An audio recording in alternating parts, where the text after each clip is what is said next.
तो क्या बोल रहे हैं कि विश्वास के द्वारा अनुग्रह से तुम्हारा उद्धार हुआ है, तुम्हारी ओर से नहीं परंतु परमेश्वर का दान है। तो यदि कोई आके बोल रहा है कि भाई तुमको कर्म करने की ज़रूरत है, तुम्हें नियम पालन करने की ज़रूरत है, कुछ तो करना पड़ेगा, है ना। कोई बोल सकता है, बहुत सुनने के लिए बहुत अच्छा रहेगा कि सिर्फ विश्वास से कैसे उद्धार हो जाएगा, है ना। कुछ तो करना पड़ेगा। तो ऐसी शिक्षा का लगा इंसान सोचेगा विश्वास ही नहीं आ रहेगा तो बोलेगा हाँ यार बात तो सही कह रहा है ना। सो एक है भरमाने वाली शिक्षाएं हैं। तो पौलुस वहाँ पे बोला कुत्तों से सावधान रहो, मतलब इस तरीके की भरमाने वाली शिक्षाओं से पौलुस बोल रहे हैं कि सावधान रहो, है ना। बोला इस तरीके की शिक्षाओं सावधान। तीसरा वचन, क्योंकि खतना वाले तो हम ही हैं जो परमेश्वर की आत्मा की अगुवाई से उपासना करते हैं और मसीह यीशु पर घमंड करते हैं और शरीर पर भरोसा रखते हैं ना। फिलिपियों का 3 अध्याय का 3 वचन है। क्या बोला, हम खतना वाले हैं। हम कैसे परमेश्वर की आराधना करते हैं? परमेश्वर की आत्मा की अगुवाई से। जो पवित्र आत्मा हमारे अंदर है वो हमारी सहायता करता है परमेश्वर की आराधना के लिए। यूहन्ना के 4 अध्याय में यीशु मसीह ने बोला कि पिता तो आत्मा है और वो अपने लिए ऐसे आराधकों को खोजता है जो उसकी आराधना आत्मा और सच्चाई से करें, है ना। सो परमेश्वर ऐसे आराधकों को खोज रहे हैं जो उसकी आराधना कैसे करें? आत्मा और सच्चाई से। तो वो क्या बोला है पौलुस, हम खतना वाले हैं लेकिन आराधना कैसे करते हैं? आत्मा और सच्चाई से। यानी कि पौलुस कौन था? यहूदी था। वहाँ पे वो बताता है 4 वचन, पर मैं तो शरीर पर भी भरोसा रख सकता हूँ। यदि किसी और को शरीर पर भरोसा रखने का विचार है तो मैं उससे भी बढ़कर रख सकता। तो पौलुस बोले यदि किसी को शरीर पे अपने घमंड करना है तो मैं उससे भी, क्यों पौलुस बोल रहे हैं ये चीज़ कि मैं उससे भी बढ़ के रख सकता हूँ। तो हम लोग जाएंगे 6वें वचन से पढ़िए। 5वां से पढ़िए बेटा। तो 5वां, हाँ वही फिलिपियों का 3 अध्याय का 8 से 5, 3 अध्याय का 5 से 8।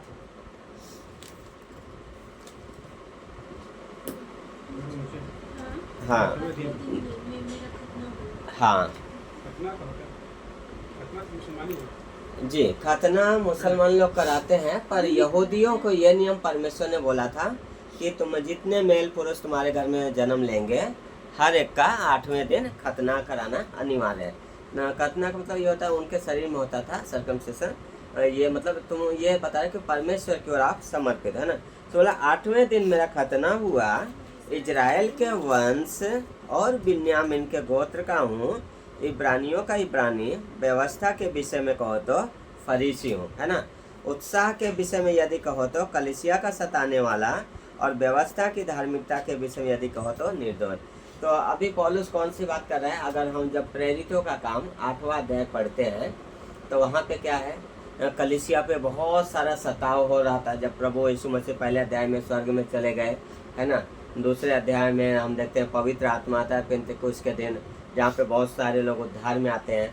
फिर वहाँ पे वो लोग प्रचार कर रहे होते हैं, घर घर रोटी तोड़ रहे होते हैं। फिर 8वें अध्याय में क्या होता है, पौलुस जो उस समय तक विश्वासी नहीं था वो महासभा का सदस्य था और वो कलीसिया को सता रहा था, है ना। तो कलीसिया को सता रहा था। तो पौलुस के हिसाब से क्या था, पौलुस व्यवस्था का पालन करने वाला था। तो पौलुस वही बोला है कि उत्साह के विषय में यदि कहो तो मैं कलीसिया का सता, क्योंकि वो अपने जो धार्मिक काम था उसमें उत्साहित था। उसको लगा था मैं परमेश्वर की सेवा कर रहा हूँ, है ना। कलीसिया को सताने वाला। और धार्मिकता के विषय में यदि कहो तो मैं निर्दोष था। अगर यहूदी धर्म के हिसाब से देखा जाए तो पौलुस बोल रहे हैं कि मैं क्या था, निर्दोष था, है ना। 7वां वचन, परंतु जो बातें मेरे लिए लाभ की थी उन्हीं को मैंने हानि के मसीह के लिए हानि समझ लिया। अब क्या बोल रहा है, पौलुस जो थे वो बहुत पढ़े लिखे थे, उनके पास रोमी क्या है सिटीजनशिप था, नागरिकता था। उनके वो 70 जो महासभा होती थी उनके उसके सदस्य थे, है ना। सो पौलुस बोले ये सारी चीज़ें जितने थे मेरे डिग्री जितने बारी चीज़ें थे उन्हें अब मैं क्या है मसीह के लिए क्या है हानि समझता हूँ। क्योंकि जब वो परमेश्वर को जान पाया तो ये समझ पाया कि मैं जो धार्मिक काम कर रहा था, जो सारी चीज़ें कर रहा था, जो मुझे लग रहा था मेरे लिए लाभ की है रोमी नागरिकता, ये सब किसी काम का नहीं है। परमेश्वर में क्या है ये सब काम करें। 8वां वचन, वरन मैं अपने प्रभु यीशु मसीह की पहचान की उत्तमता के कारण सब बातों को हानि समझता हूँ, जिसके कारण मैंने सब वस्तुओं को हानि उठाई और उन्हें कूड़ा समझता हूँ, जिससे मैं मसीह को प्राप्त करूँ, है ना। सो जब पौलुस उद्धार में नहीं आते प्रेरितों का 8वें अध्याय में, तब तक उनका क्या था कि चलो परमेश्वर को प्रसन्न करना है, मसीहियों को मैं सता रहा हूँ तो मैं परमेश्वर का काम कर रहा हूँ, है ना। आज भी लोग सता रहे हैं, उनको लग रहा है बहुत धार्मिक काम कर रहे हैं, है ना। सो पौलुस को भी उस समय लगता था कि मैं परमेश्वर को प्रसन्न करने काम कर रहा हूँ। लेकिन जब वो परमेश्वर को जान पाए तो पौलुस क्या लिख रहे हैं इफिसियों का 2 अध्याय का 8 वचन, अरे उद्धार कैसे हुआ? उस व्यवस्था के मानने से नहीं, उस धार्मिक काम करने से नहीं, लेकिन कैसे? परमेश्वर के अनुग्रह से। अब पौलुस बोले वो जो चीज़ें मैं कर रहा था वो मसीह के कारण पूरा करना चला समझता, वो समझ पा रहे कि कितना व्यर्थ काम मैं कर रहा था। जब एक व्यक्ति परमेश्वर को जान पाता है, उसके प्रेम को जान पाता है कि परमेश्वर ने कितना प्रेम किया है, परमेश्वर ने कितना बड़ा कीमत चुकाया है, तो वो समझ पाता कि जो पुरानी ज़िंदगी में जी रहा था वो व्यर्थ था। और पौलुस भी वही समझ पाया, और पौलुस बोला कि मैं क्या है उन्हें पूरा समझता हूँ, अब मैं चाहता हूँ कि मैं परमेश्वर को जान सकूँ। से एक विश्वासी का, एक व्यक्ति का लक्ष्य क्या होना चाहिए अपने जीवन से? क्या होना चाहिए? परमेश्वर को प्रसन्न करना, है ना, परमेश्वर को जानना। और कैसे मैं परमेश्वर को जान सकूं, है ना, कैसे मैं परमेश्वर को जान सकूं, है ना। क्योंकि बाइबल में लिखा कि एक दिन हम सब बीमा न्यायासन के दिन, वहाँ पे हमारा न्याय नहीं होगा, लेकिन जब हम प्रभु यीशु मसीह के सामने खड़ेंगे होएंगे, पहला कुरिन्थियों का 3 अध्याय का 8 से 10 वचन जब हम पढ़ते हैं, तो जब हम प्रभु यीशु मसीह के सामने होएंगे तो वहाँ पे हमारा क्या होगा? हम हिसाब देंगे कि इस शरीर में रहते हुए हमने कैसे परमेश्वर के लिए जीवन जिया, कैसे मसीह के लिए जीवन जिया, कैसे परमेश्वर की महिमा के लिए जीवन जिया। और उस जीवन को जैसे हम जितना जिए रहेंगे, जितना परमेश्वर की महिमा के लिए, उसका हम क्या पाएंगे? इनाम पाएंगे, है ना। वहाँ पे लिखा है हम इनाम पाएंगे। सो पौलुस का लक्ष्य है कि हम परमेश्वर को मैं कैसे और जान सकूं, कैसे उसे प्राप्त कर सकूं, वही एक विश्वासी का होना चाहिए, है ना। सो 9वां वचन, और उसमें पाया जाऊं, न कि वो अपनी उस धार्मिकता के साथ जो व्यवस्था से है, वरन उस धार्मिकता के साथ जो मसीह पर विश्वास करने के कारण है और परमेश्वर की ओर से विश्वास करने से मिलती है ना। सो पौलुस अभी क्या बोले हैं? मैं मसीह में पाया जाऊं, है ना, संसारिक चीज़ों में नहीं, सांसारिक लाभ में नहीं, पर लेकिन मैं मसीह में पाया जाऊं। और कौन सी धार्मिकता से? जो मसीह पर विश्वास करने से है, ना कि व्यवस्था के मानने से, क्योंकि व्यवस्था के मानने वाले परमेश्वर के यहाँ कोई भी धर्मी नहीं ठहराए जा सकते, है ना। सो पौलुस बोले विश्वास करने से मिलती है ना। 10वां वचन, ताकि मैं उसको और उसके मृत्युंजय की सामर्थ को और उसके साथ दुखों में सहभागी होने के मर्म को जानूं और उसकी मृत्यु की समानता को प्राप्त करूं। सो पौलुस क्या चाहते हैं कि उस गहराई से परमेश्वर के उस क्रूस पे मौत जो है उसको जान सके और समझ सके कि परमेश्वर ने कितनी कीमत चुकाई है, क्या कीमत चुकाई है, उस चीज़ को जान सके ना, कितना परमेश्वर ने प्रेम किया। वो बोले मैं उसकी मृत्युंजय की सामर्थ को क्या करूं? जान सकूं, उन दुखों को जान सकूं। हम लोग यशायाह का 53 में जाएंगे, पुराने नियम में यशायाह का अध्याय 53, पेज नंबर 874।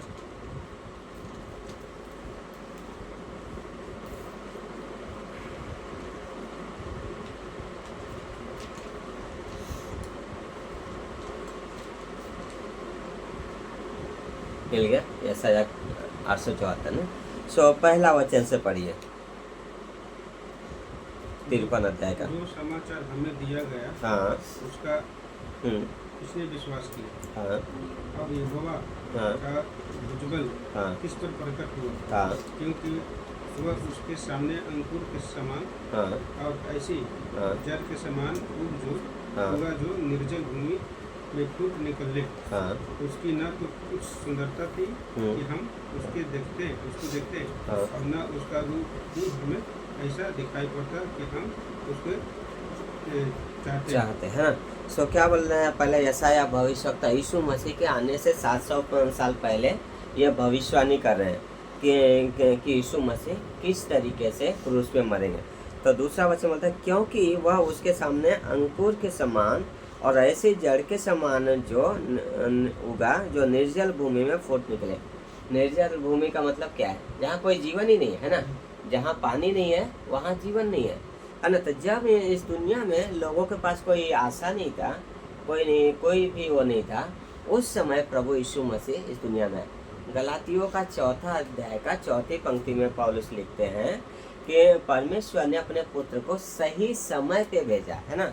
सो जब हमारे पास कोई आशा नहीं था, जब हम अपने पापों में ही मरे थे, इफिसियों का 2 अध्याय का 11 वचन से लिखते हैं कि जब तुम अपने अपराधों और पापों के कारण मरे हुए थे, तब प्रभु यीशु मसीह तुम्हारे लिए क्रूस पे मरे, है ना, और तुम्हें अनुग्रह से जिलाए। तो यहाँ पे यशायाह लिखते हैं कि क्या है, वो कैसे होगा, एक अंकुर के समान, है ना। अंकुर पहले निकलता, फिर क्या है, एक जड़ जो क्या है निर्जल भूमि में फूट निकले, है ना। धन बोलता है उसकी कोई सुंदरता नहीं थी, है ना, उसका कोई रूप नहीं था। सोचिए, जब प्रभु यीशु मसीह क्रूस पे लटकाए गए थे तो वहाँ पे लोग उनको थूक रहे थे, है ना, उनका अपमान कर रहे थे, और लोग क्या कर रहे थे, कांटे का मुकुट पहनाए थे, बहुत सारे मार पड़ी थी कोड़ों से।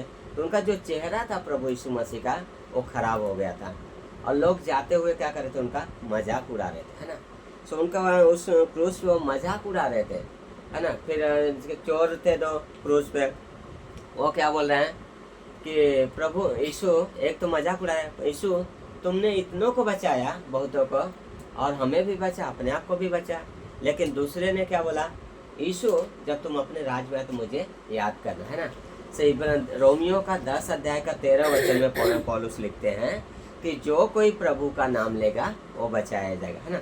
सो वहाँ पे जब प्रभु क्रूस पे थे तो बहुत सारे लोग थे, है ना, मजाक उड़ा रहे थे, थूक रहे थे। कोई बोले थे अरे यहूदियों का राजा, तूने इतनों को बचाया, हमें भी बचा, अपने को तो वो क्रूस से उतर आ जाए तब हम विश्वास करें, है ना। सो क्यों वो लोग ऐसा कर रहे थे?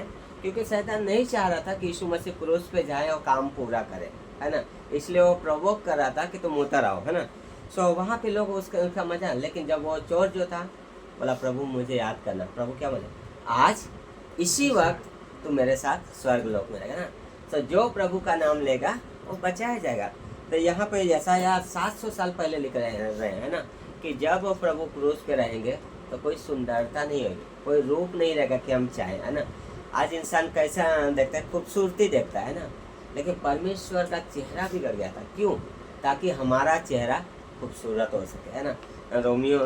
फिलिपियों का 2 अध्याय पौलुस लिखते हैं कि वो क्रूस की अपने आप को क्या किया, दीन किया, और यहाँ तक आज्ञा कर दिया कि क्रूस की मौत भी सह ले।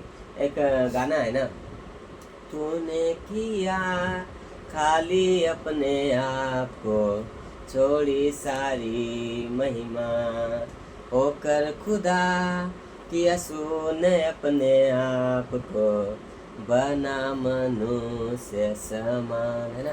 वो परमेश्वर होके क्या किया, अपने आप को दीन कर दिया, खाली कर दिया, मनुष्य के समान बना, है ना, और क्रूस पे मारा, और हमारे लिए क्या है, वो कीमत चुका है। 3 वचन,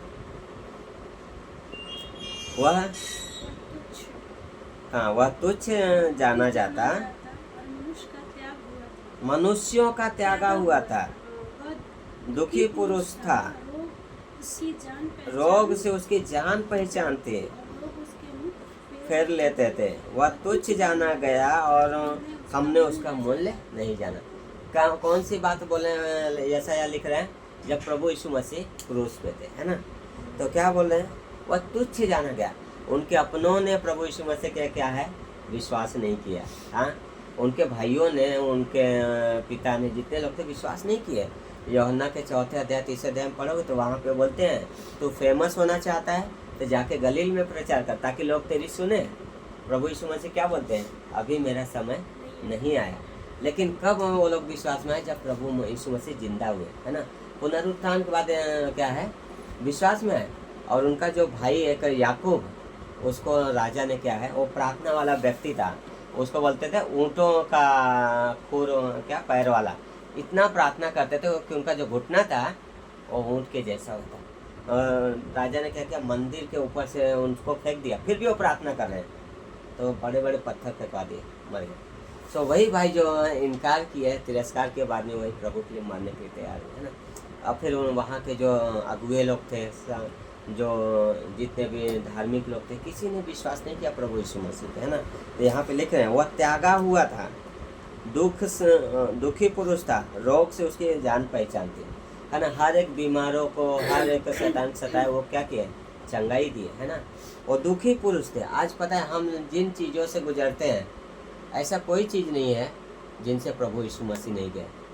कई बार लोग हमारा मजाक उड़ाते हैं कि नहीं, है ना, मजाक उड़ाते। कौन मर गए थे? हाँ, कौन मर गए थे पत्थर गिराने से? याकूब प्रभु यीशु मसीह के भाई के ऊपर राजा ने किया, इतिहास में मिलता है, बाइबल में लिखा है, कलीसिया के इतिहास में लिखा है ना। तो दुख से उनकी जान पहचान थी और त्यागे हुए थे, है ना। लोग क्या कर रहे थे, मुंह फेर लेते थे, है ना। इस तरीके से उनका क्रूस में मौत है। जो लोग आ रहे थे, मत्ती का 26, 27 अध्याय 27 पढ़ेंगे तो वहाँ पे लिखा है, लोग आते जाते हुए हंस रहे थे, सिर हिला रहे थे, है ना। फिर बोलता है हमने उसका मूल्य न जाना। निश्चय उसने, चौथा वचन, निश्चय उसने हमारे रोगों को सह लिया और हमारे ही दुखों को उठा लिया, तो भी हमने उसे परमेश्वर का मारा कूटा, दुर्दशा में पड़ा हुआ समझा, है ना। किसकी बात कर रहा है, प्रभु यीशु मसीह, है ना। कि वो क्या है, तो फिर 5वां वचन आखिरी में, परंतु वह हमारे ही अपराधों के कारण घायल किया गया, वह हमारे अधर्म के कामों के कारण कुचला गया, हमारी ही शांति के लिए उस पर ताड़ना पड़ी कि उसके कोड़े खाने से हम चंगे हो जाए, है ना। किसके लिए क्रूस पे गया, हमारे लिए, हमारे अपराधों के लिए, हमारे पापों के लिए प्रभु यीशु मसीह क्रूस पे गए, हमारे लिए उस पर ताड़ना पड़ी, ताकि हम क्या है वहाँ पे, वो अपनी महिमा त्यागा ताकि हम उस महिमा में पहुँच सके, है ना। वो अपना हमारे लिए मनुष्य बना ताकि हम परमेश्वर की संतान कहलाए, है ना। सो बहुत अद्भुत है कि परमेश्वर ने क्या है इतना बड़ा बलिदान किया। और पौलुस और फिलिपियों के 3 अध्याय में वही लिख रहे हैं कि 10वां वचन क्या है, कि मैं उसके मृत्यु के सामर्थ को जान सकूँ, उसकी क्रूस की मौत को समझ सकूँ, है ना, उसकी समानता में पहुँच सकूँ और उसके जी उठने के पद तक पहुँच सकूँ, है ना।